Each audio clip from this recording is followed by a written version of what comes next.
ബാച്ചിലേഴ്സിനൊക്കെ വളരെ എളുപ്പത്തിൽ ചെയ്തെടുക്കാൻ പറ്റിയൊരു ഈസി ആയിട്ടുള്ള 1 പോട്ട് ചിക്കൻ കറിയുടെ റെസിപ്പി നോക്കാം. അപ്പോൾ ഈ ഒരു ചിക്കൻ കറി ഉണ്ടാക്കാൻ വേണ്ടിയിട്ട് നമ്മൾ പൊടികളൊന്നും മൂപ്പിച്ചിട്ടൊന്നുമല്ല ചേർക്കുന്നത്. വളരെ എളുപ്പത്തിൽ തന്നെ എങ്ങനെയാണ് ഉണ്ടാക്കുന്നതെന്ന് നോക്കാം.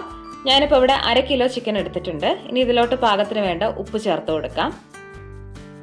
ഇനി ഇതിലോട്ട് 1 ടീസ്പൂൺ മഞ്ഞൾപ്പൊടി, 2 ടീസ്പൂൺ മല്ലിപ്പൊടി, 2 ടീസ്പൂൺ കാശ്മീരി മുളക് പൊടി,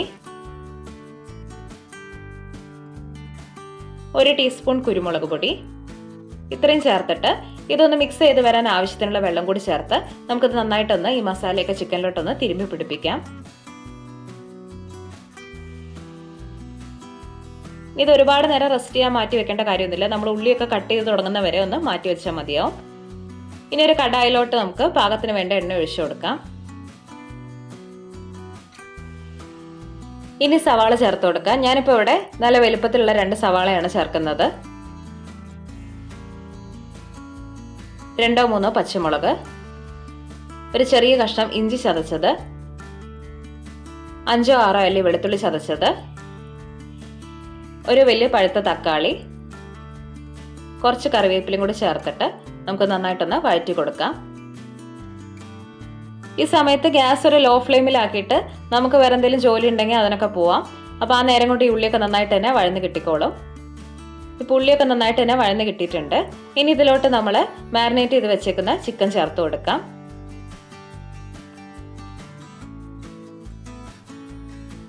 എന്നിട്ട് എല്ലാം കൂടി നന്നായിട്ടൊന്ന് മിക്സ് ചെയ്തെടുക്കാം.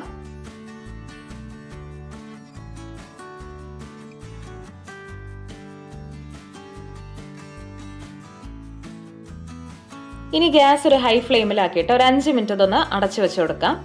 അപ്പോഴേക്കും ചിക്കനിന് കുറച്ച് വെള്ളമൊക്കെ ഇറങ്ങിയിട്ട് ഇതിൽ എണ്ണയൊക്കെ ഒന്ന് തെളിഞ്ഞു വരും.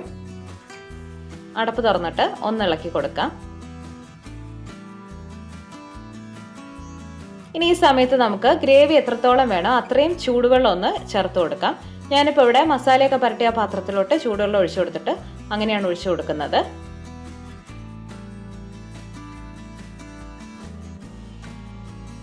അപ്പോൾ നമുക്ക് എത്രത്തോളം ഗ്രേവി വേണോ അത്രയും ചൂടുവെള്ളം ഈ സമയത്ത് തന്നെ ചേർത്ത് കൊടുക്കണം. എന്നിട്ട് നന്നായിട്ടൊന്ന് മിക്സ് ചെയ്ത ശേഷം ഇതൊന്ന് അടച്ചു വെച്ച് കൊടുക്കാം. ഒരു 10-20 മിനിറ്റ് ഒക്കെ ആകുമ്പോഴേക്കും ചിക്കൻ നന്നായിട്ട് തന്നെ വെന്ത് കിട്ടും. അപ്പോൾ ഇടയ്ക്കൊക്കെ ഒന്ന് തുറന്നു കൊടുത്തിട്ട് അതിൽ ഉപ്പൊക്കെ ഒന്ന് നോക്കി അഡ്ജസ്റ്റ് ചെയ്താൽ മതി.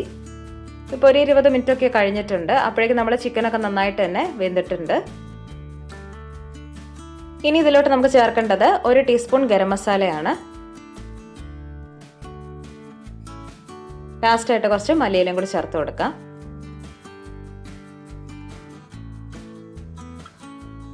ഒന്ന് മിക്സ് ചെയ്ത ശേഷം നമുക്ക് ഗ്യാസ് ഓഫ് ചെയ്യാം.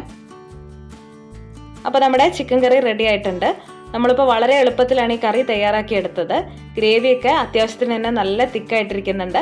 അപ്പോൾ നമ്മൾ പറഞ്ഞ മെഷർമെൻറ്റിൽ തന്നെ സവാളയും അതുപോലെ പൊടികളൊക്കെ എടുക്കുവാണെങ്കിൽ ഗ്രേവിയൊക്കെ നല്ല തിക്കായിട്ട് തന്നെ കിട്ടും. അപ്പം ഇതുവരെ ഇങ്ങനെ ട്രൈ ചെയ്ത് നോക്കാത്തവരാണെങ്കിൽ നോക്കിയിട്ട് നമ്മളെ കമൻസിലൂടെ അറിയിക്കണേ. താങ്ക്